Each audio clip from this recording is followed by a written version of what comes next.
Hello, everybody. This is Pastor Green.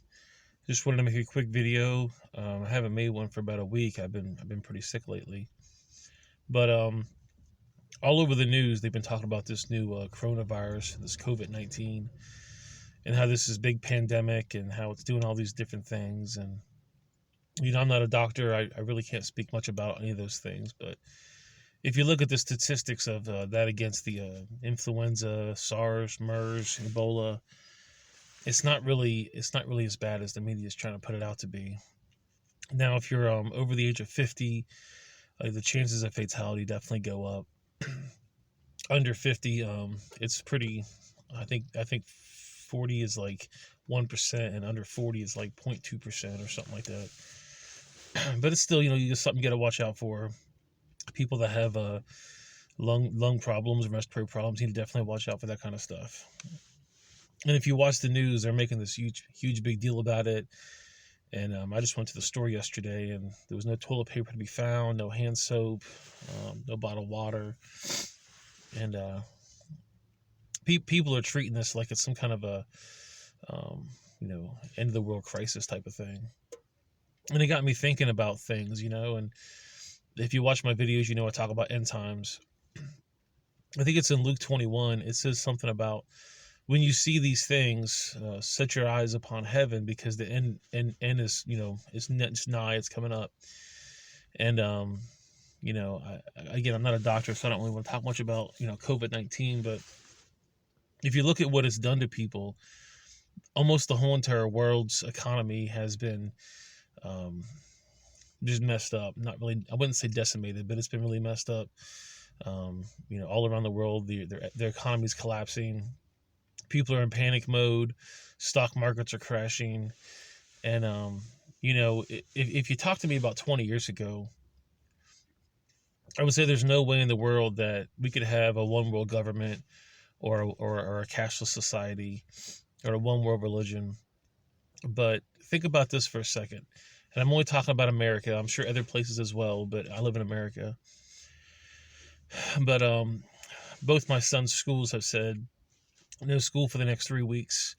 Different works have said, work from home. Don't work. Don't come to the facility. And if the government decides to make this some kind of a mandatory quarantine type of thing, all the small businesses are probably going to have to shut down indefinitely because you can't be out of business for a couple weeks to a month and not make any money without having huge financial losses. But what if the government says no more factory workers? What if the government says no more hospital workers or post offices or fire department, police department? We can't manufacture food anymore.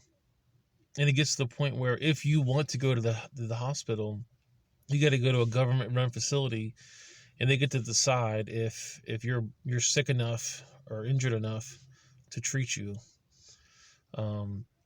What if you're hungry and you go to the store and it's a government run store, and the store says you can only have X amount of food, which is barely enough to survive on? That happened back in the 1960s with the Depression.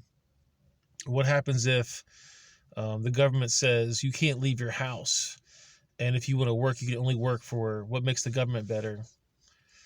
I mean, this happened during the Depression, where people said you have to follow these certain guidelines, or else you really can't survive.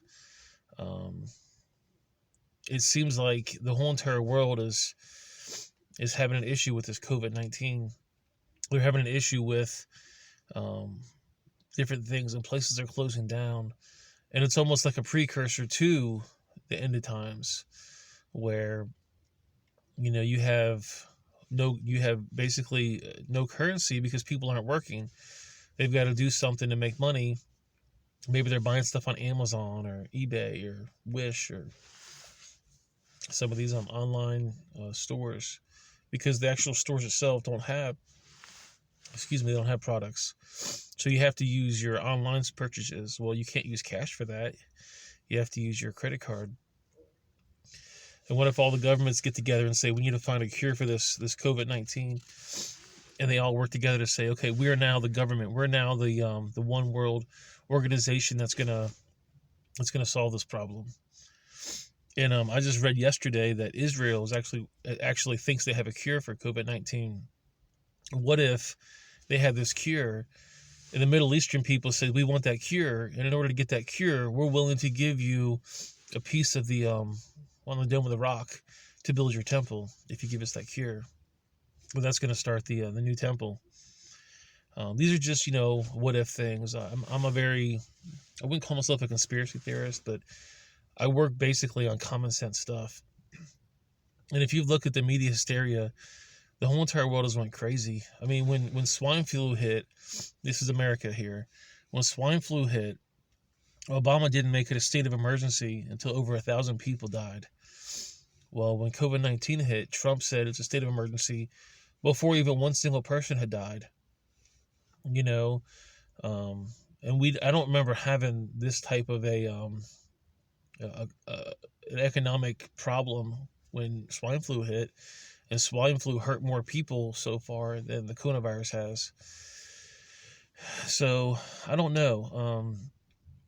It's just a thought, but it's possible that because you could actually see now that the whole entire world is being affected over something very simply.